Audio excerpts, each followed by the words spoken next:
Hey guys, what's up? Ghost Dragon 1182 here, and this is the first part in my Legend of Zelda Twilight Princess HD remaster, whatever playthrough. This is a game that I was very much looking forward to since they announced that they were coming out with a remaster. I played it, oh god, I think the first time I played Twilight Princess was like 7 years ago when it came out on the GameCube. It was either right before my son was born or like shortly thereafter. Must have been shortly thereafter, because, yeah. So, oh man, that might have been like 8 years ago, now that I think about it. But, this was a game I very much enjoyed. I didn't dislike Wind Waker, but, the thing with Twilight Princess is it felt like the Zelda series was kind of, I don't want to say this was like a dark game, but it kind of made it feel like that this was like a Zelda game that was showing that the series was growing up along with me a little bit, I guess you could say. It does have a little bit of a darker tone than most Zelda games. I wouldn't say it's nearly as fucked up as like Majora's Mask or anything, but I mean it's got some pretty heavy tones to it. The atmosphere can be a little heavy with the way things pan out and some of the themes that are in it, but I mean overall it's just your typical Zelda game. I don't know if some of the stuff in it warrants the T rating that it got, but damn fine game. A little easy at times, but still a damn fine game. My personal favorite of the 3D Zelda games because it held up well. Ocarina and Majora's Mask, they kind of show their age a little bit, going back to those games, but my god, Epona is big in this game. Jesus Christ.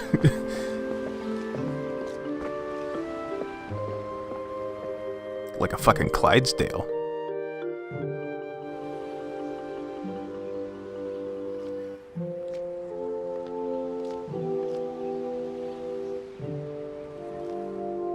Not a whole lot really goes on during the beginning here. Just minor exposition and some world building. Actually, this is probably arguably one of the longest tutorials in a Zelda game that I can remember, because I mean if you really want to go by how the game flows, the tutorial's probably the first hour or so of the game.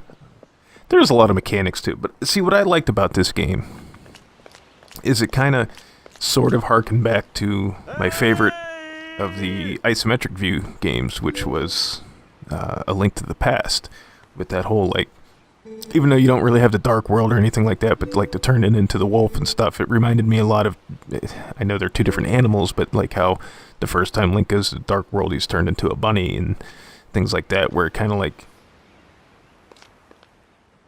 has that light and dark element to it. But this is a series that I fell in love with when I played the first one, when I got it for the original NES back in the late 80s. I even liked Zelda 2 for what it was. I know people call it the black sheep of the series, but I mean at the time it was the second game. They didn't really know. They were trying something new, and some elements worked, some elements didn't, but oh man, that game was brutally hard. It still is brutally hard. But let's go retrieve our horse from Hylia, because she just feels the need to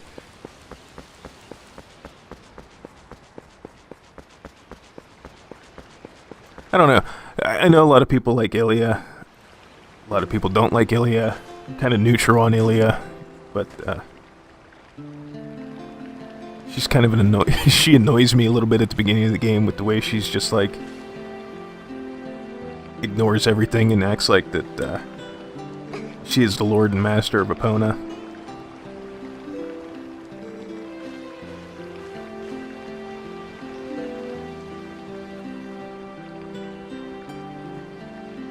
The HD stuff, what they did to it, I mean, they didn't replace polygons, they just touched everything up and up the res and things like that. But I mean, it looks alright. There's more details for sure. A game like this, I think, I had nothing against the Wind Waker HD release, but, I mean, let's be honest, you can pretty much pick up the Wind Waker on the GameCube and play it, and it still looks pretty good. I mean, the cel-shaded art style, it doesn't age nearly as harshly as a, I want to say a more realistic-looking Zelda game, but just like a regular, this type of art style didn't age quite as well. Probably the most impressive thing is it doesn't have nearly the amount of aliasing that those original releases did. I mean, there's probably still some here and there, but it's pretty smooth. The only thing I will say, and we'll see how it goes once I get deeper into the game, but I did read some reports that there is some frame dips here and there, so that's a little disappointing that the old games ran a pretty solid 30 FPS, and I was kind of hoping they'd get this one up to 60, but it is what it is. We'll see how severe the frame dips get when they happen, but as long as it doesn't detract from the overall experience of the game, it shouldn't be too much of a problem. Now, here, I know there's certain things, like I know what I have to do.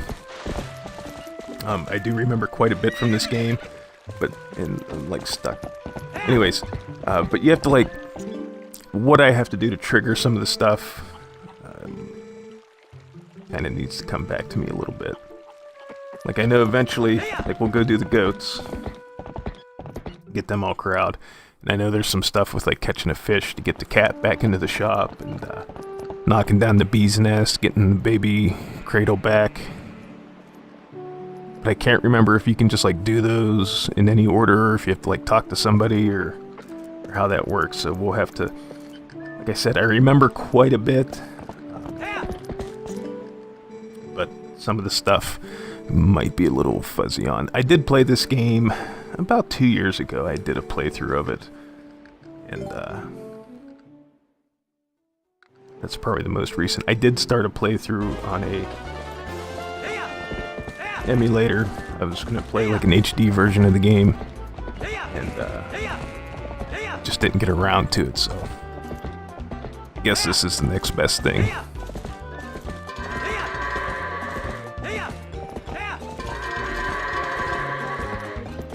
I'm using the Wii U tablet, so it might take me some getting used to get a feel for how that fucking goat went the other way. So it might take me some getting used to with the movement and some of that stuff, because it just, I don't mind the tablet, but it's the button and the stick placement is just a little weird from what I'm used to. And then the fact that Nintendo, for some reason, ever since the SNES, has to have their buttons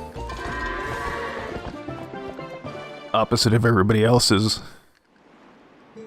Like the Xbox controller goes X, Y, A, B, and then the Nintendo stuff has to go Y, X, B, A. So that might fuck with me a little bit until I get used to it.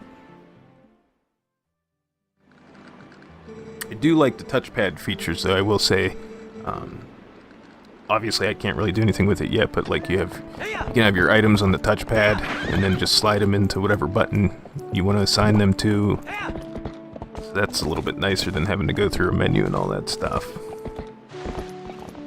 And I don't have a Pro controller, and I'm not running out to buy one just for this game. I played Bayonetta 2 with the tablet, so I'm sure I can handle Twilight Princess.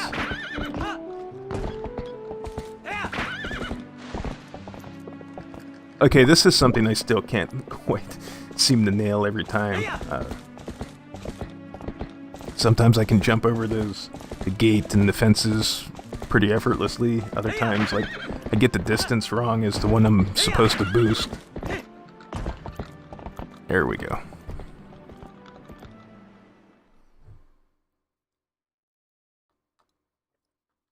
I'm going to record everything, but if anything happens that's like not exciting or pertinent to the overall arc of the playthrough, then I'll just edit it out.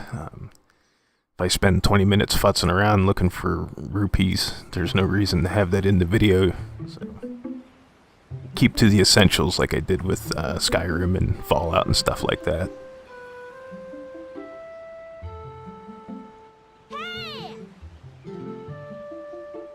like this stuff, I don't think I have enough rupees to buy the slingshot that they want me to get.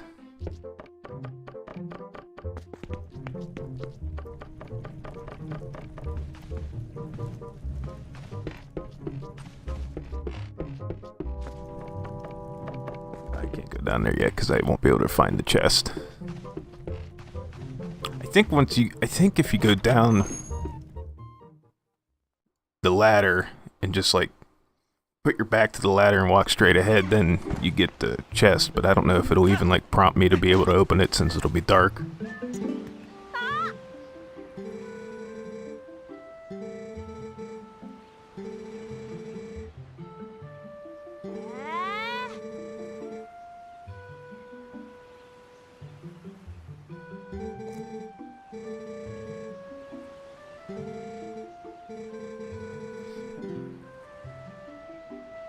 Kids are a little obnoxious in this game.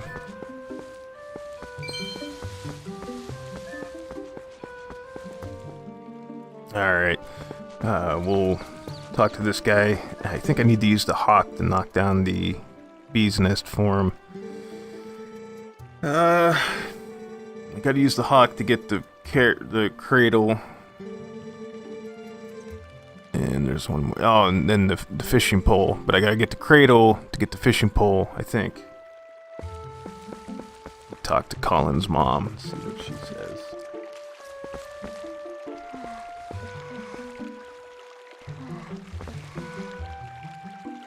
Not give. There we go.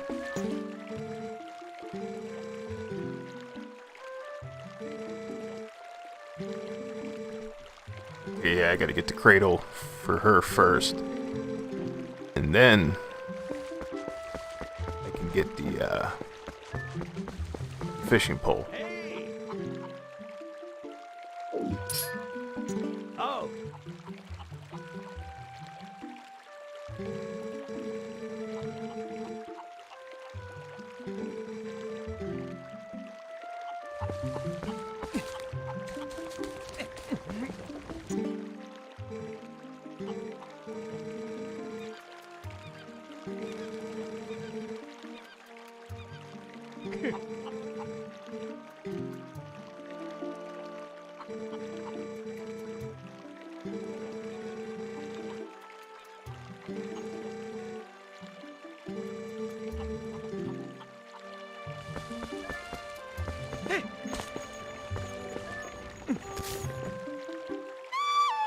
Alright, this will be, I don't think I'm close enough for the monkey. Do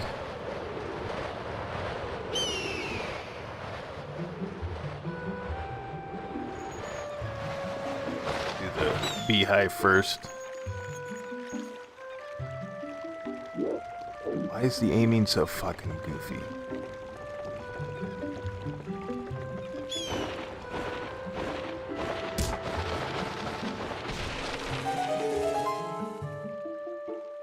One down. The aiming feels really jittery though. I don't like that.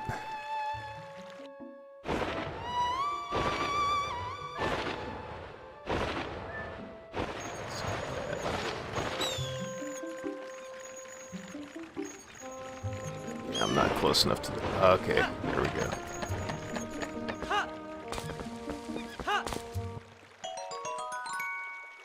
Use that. It'll get us a little closer to buying the slingshot. I think it's like 30 rupees. Skip.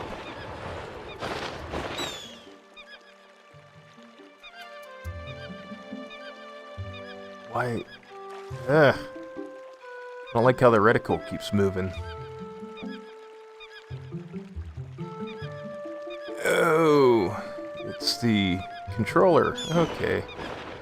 I'm not going to fiddle with it while I'm playing, because I don't want to take up time in the video or anything, but I will have to see if I can shut that off, because that's annoying. I don't like that.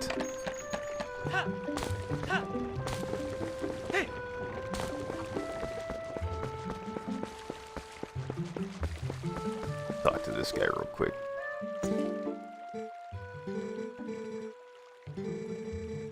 Oh, he doesn't give me anything, he just laments over the fact that he wasn't able to get the thing down.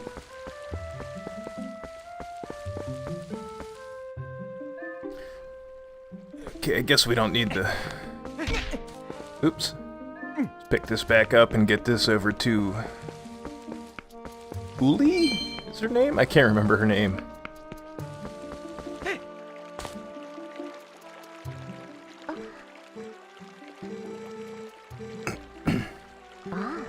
The hawk did most of the work. Oh, do I have to walk with her or can I run ahead of her? I can't remember. I think I can run ahead of her because she walks very slow.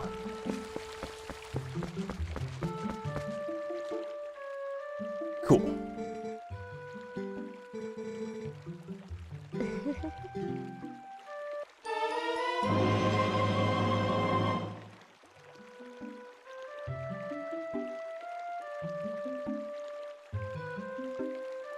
Alright, so we can go catch the fish, get the cat back into the store. Ooh. We're gonna need some rupees though, we're a little short. Alright, let's catch a fish for this stupid cat.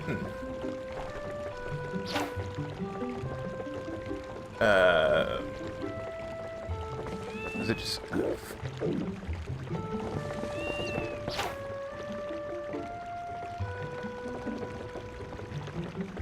Oh, okay. Bear with me. Some of this stuff, it's been a while, so I'm getting a little... Still getting my bearings back on a couple things. Oops. Damn it. I thought you could, like, bob it up and down a little bit. Maybe I was wrong about that.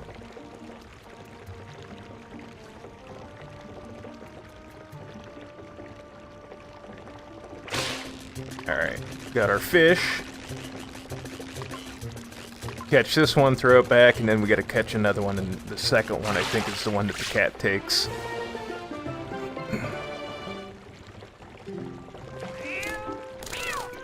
Or not. Huh. I'm almost positive that in the original game you had to catch 2 fish before the cat took one. Whatever, makes it easier. Alright, we got our 30 rupees, we're gonna go buy the slingshot, and then we'll go from there. We gotta, like, do some shit to impress the kids, and I think that's when the monkey stuff happens.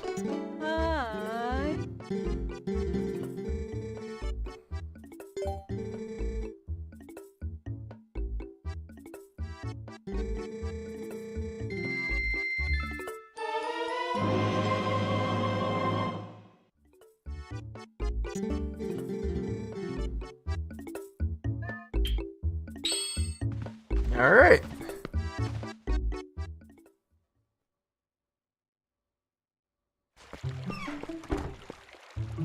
Let's go target practice, see how this works out with the shut the accelerometer or whatever the fuck off. So all the aiming's just with the sticks now instead of like trying to... It doesn't matter if I accidentally move the controller now. It won't like fuck my aim up.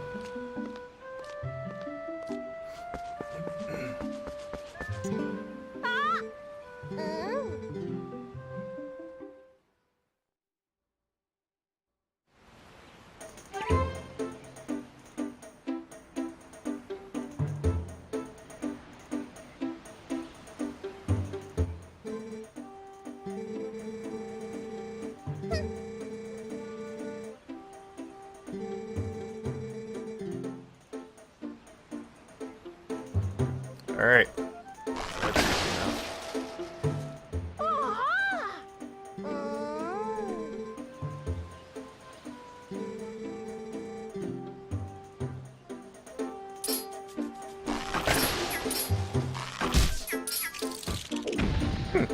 Forgot about the spider on the ladder. Okay, the targets I think I have to manually aim for. You don't get like a... guess just keep it between the two, the rubber band or whatever it is. It's tied to the sticks. Yeah.